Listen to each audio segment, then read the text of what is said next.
Hello everyone. ये science का series जो हमने चला रखा है उसका ये वीडियो नंबर 5 है। एंड ऑलरेडी हमने 4 सेट्स कंप्लीट कर रखे हैं जिसमें हमने 75 क्वेश्चंस कंप्लीट किए हैं बीएसएससी सीजल एग्जाम 3 के पैटर्न पर। तो आई होप ये सीरीज आपको पसंद आ रहा होगा और कल से आपको प्रीवियस ईयर क्वेश्चंस भी मिल जाएंगे एंड प्रीवियस ईयर क्वेश्चंस के बेसिस पर जो सेट्स हैं वो भी आपको प्रैक्टिस के लिए दिए जाएंगे। तो अभी तक अगर आपने चैनल को सब्सक्राइब नहीं किया है तो चैनल को लाइक एंड सब्सक्राइब कर लीजिए ताकि आने वाला हर एक वीडियो आपको टाइम टू टाइम उसका नोटिफिकेशन मिलता रहे।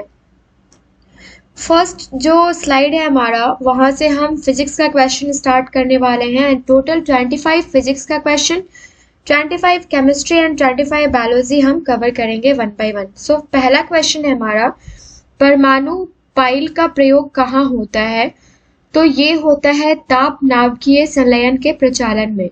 सेकंड है, क्यूरी किसकी इकाई का नाम है? तो ये रेडियो एक्टिव धर्मिता की। और नाभिकीय रिएक्टरों में ऊर्जा उत्पन्न होती है तो ये नियंत्रित विखंडन के द्वारा होती है ऊर्जा उत्पन्न। कहाँ? नाभिकीय रिएक्टरों में। डायोड वह प्रयुक्ति है जो धारा को एक दिशा में प्रवाहित होने देती है और डायोड से धारा कितनी दिशाओं में बहती है? तो एक दिशा में बहती है। जिस तरीके से भी पूछा जाए आंसर आपके सामने है। ओके, नेक्स्ट क्वेश्चन है, जब टीवी का स्विच ऑन किया जाता है तो जो इमेज है वो तुरंत प्रारंभ हो जाता है, लेकिन आवाज जो है, वॉइस जो है, ये आपको काफी बाद में आती है। तो ऐसा क्यों होता है? तो ये इसलिए होता है क्योंकि ध्वनि प्रकाश की अपेक्षा कम वेग से चलती है। न्यूनतम तापमान पैदा करने के लिए किस सिद्धांत का प्रयोग किया जाता है? तो ये अति चालकता का प्रयोग किया जाता है। सितारों में अक्षय ऊर्जा के स्रोत का कारण क्या है? तो ये हाइड्रोजन का हीलियम में परिवर्तन है। और कौन सी धातु अर्धचालक की तरह ट्रांजिस्टर में प्रयोग होती है?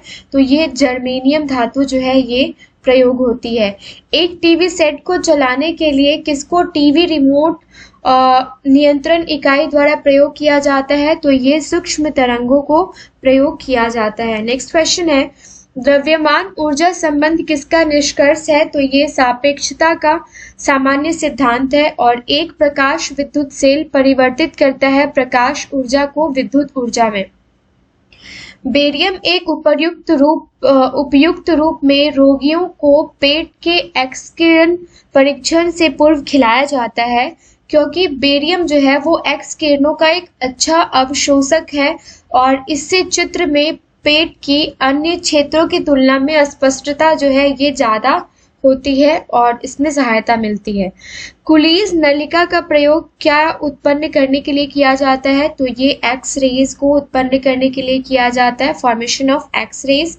एंड एक्स किरणें किसको पार नहीं कर सकती है? तो they can't cross our bones. Okay, next question जो है हमारा वो है, शीशे की छड़ जब भाप में रखी जाती है इसकी लंबाई बढ़ जाती है परंतु इसकी चौड़ाई अव्यवस्थित होती है। ओके, तो अगर पूछा जाए क्या चेंजेस आता है तो लंबाई तो बढ़ जाती है लेकिन इसकी चौड़ाई जो है ये अव्यवस्थित होती है। This is your right answer. लोलक घड़ियां गर्मियों में सुस्त क्यों हो जाती है? तो ये लोलक की लंबाई बढ़ जाती है जिससे इकाई दोलन में लगा समय जो है ये बढ़ जाता है। एक धातु की ठोस गेंद के अंदर कोटर है जबकि इस धातु की गेंद को गर्म किया जाएगा तो कोटर का आयतन क्या हो जाएगा? तो ये बढ़ जाएगा। फिर नेक्स्ट क्वेश्चन देख लेते हैं, जब किसी बोतल में पानी भरा जाता है और उसे जमने दिया जाता है तो बॉटल जो है ये टूट जाती है क्योंकि पानी जमने पर क्या होता है? ये फैलता है। आप अगर किसी प्लास्टिक के बॉटल में भी पानी आप रख दोगे और फ्रीजर में रख दोगे तो जब वो बर्फ का रूप ले लेती है तो वो बॉटल जो है वो फट जाता है। ओके, नेक्स्ट क्वेश्चन है, अत्यधिक शीत ऋतु में पहाड़ों पर पानी की पाइपलाइनें जो है वो फट जाती हैं, तो इसका कारण क्या है? तो सेम पाइप में पानी जमने पर फैलता है और पाइप फट जाता है, जो आपको मैंने बॉटल वाला थ्योरी बताया।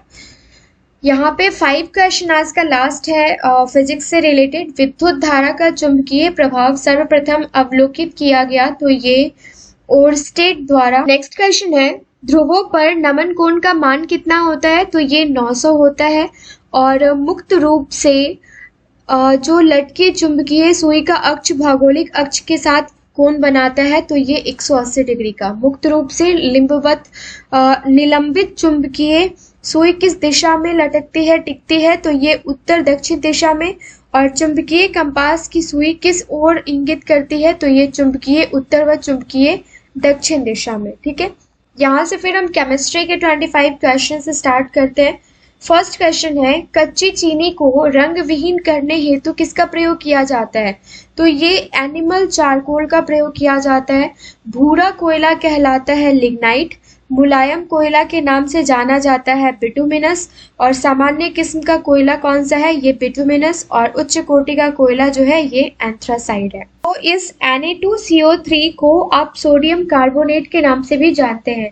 कॉपर सल्फेट का जलीय घोल प्रकृति में अम्लीय होता है क्योंकि लवण में होता है हाइड्रोक्लोराइसिस। ओके, फिर स्थिर ताप पर किसी गैस का आयतन कम करने पर उसका दाब जो है ये क्या होता है? ये बढ़ जाता है। और समान ताप और दाब पर गैसों के समान आयतनों में अणुओं की संख्या जो होती है ये समान होती है। ये भी एक क्वेश्चन बन जाता है। यह किस नियम के अनुसार है? तो ये एवोगाद्रो की परिकल्पना के नियम के अनुसार है। गैसों के विसरण का नियम किसने प्रतिपादित किया था? तो ये ग्राहम ने प्रतिपादित किया था। ये क्वेश्चन आपसे बराबर पूछा जाता है, ये आप याद रखिएगा। और आज का लास्ट 5th क्वेश्चन जो है आपका केमिस्ट्री पोर्शन से ये है, विखंडन की प्रक्रिया उत्तरदायी होती है तो परमाणु बम में ऊर्जा मुक्त करने के लिए। और कोबाल्ट 60 का आमतौर पर विकिरण चिकित्सा में प्रयुक्त होता है क्योंकि यह उत्सर्जित करता है क्या? तो ये गामा किरणें उत्सर्जित करते हैं। ठीक है, हाइड्रोजन बम के सिद्धांत पर कार्य करता है तो ये अनियंत्रित संलयन अभिक्रिया पर कार्य करता है। एक रेडियोधर्मी पदार्थ की अर्ध आयु 10 दिन का है। इसका अभिप्राय यह है कि पदार्थ का 3/4 भाग का विघटन 20 दिनों में हो जाएगा। एक रेडियोधर्मी तत्व जिसके भारत में सबसे बड़े भंडार पाए जाते हैं तो ये थोरियम का पाया जाता है। ओके, अब यहाँ से बायोलॉजी के हम 25 क्वेश्चंस कवर कर लेते हैं, जिसमें पहला क्वेश्चन है हमारा, मानव शरीर में कौन सी ग्रंथि ऐसी है जिसका संबंध शरीर की उत्तेजना से है? तो ये अधिवृक्क ग्रंथि है। आदमी के कंठ के किस भाग को अवटु उदर्ध जिसको एडम्स एप्पल कहा जाता है, ये कौन सा ये है किस भाग में? तो ये थायराइड उपास्थि। ओके, मानव का मस्तिष्क जो है उसका वेट कितना होता है, कितने ग्राम होता है? तो ये 1350 ग्राम होता है। मानव शरीर में हार्मोनों में से कौन सा रक्त कैल्शियम और फॉस्फेट को विनियमित करता है? तो ये कौन करता है? तो ये पैराथायरॉयड, जिसको आप परावटु हार्मोन भी कहते हैं। मानव में शरीर के किस भाग में शुक्राणु डिंब को निषेचित जैसे फर्टिलाइज करता है? तो ये डिंब वाहिनी, जिसको आप फैलोपियन ट्यूब के नाम से जानते हैं। नेक्स्ट है, किस फसल में एजोला एनाबीना जैव उर्वरक का प्रयोग किया जाता है? तो ये जो है एजोला एनाबीना जैव उर्वरक, इसका प्रयोग किया जाता है चावल के फसल में। चिलगोजा किसकी एक प्रजाति के बीज से प्राप्त होता है? तो ये पाइन के बीज से प्राप्त होता है। और फलीदार पादपों की जड़ों में उपस्थित गांठों में पाए जाने वाले नेत्रजन स्थिरीकरण जीवाणु है तो ये सहजीवी हैं। जड़ें धनात्मक भूम्यानुवर्तन पॉजिटिव जियोट्रॉपिज्म होती है अधिकांश। ओके, और पेड़ों की पत्तियों में पाया जाने वाला हरा पदार्थ क्या है? तो ये क्लोरोफिल है। ओके, नेक्स्ट क्वेश्चन है, वह वर्णक जो वनस्पति को बैंगनी किरणों के दुष्प्रभाव से बचाता है तो ये फाइकोसाइनिन है। और सर्वाधिक जैव विविधता कहाँ पाई जाती है? तो ये उष्णकटिबंधीय वर्षा वनों में पाई जाती है सर्वाधिक जैव विविधता। पारिस्थितिकी तंत्र में तत्वों के चक्रण को क्या कहते हैं? तो ये जैव भू रासायनिक कहते हैं, जैव भू रासायनिक कहते हैं। इको मार्क उन भारतीय उत्पादों को दिया जाता है जो कि पर्यावरण के प्रति मैत्रीपूर्ण हो, इको फ्रेंडली हो। ओके, ओजोन इतनी सांद्रता संकेंद्रण पर गंभीर फुस्फुसीय रोग उत्पन्न रोग जो है ये करके मानव स्वास्थ्य को प्रभावित करता है। तो ये 9.0 ppm इतना पे ओके। अब ये ppm क्या है ये आपके लिए जानना जरूरी है। तो ये ppm होता है that is parts of gases per million part of air. Okay, ये आप याद रखिएगा, काफी इंपॉर्टेंट है, आपसे कहीं भी पूछा जा सकता है। और 1 ppm बराबर कितना होता है?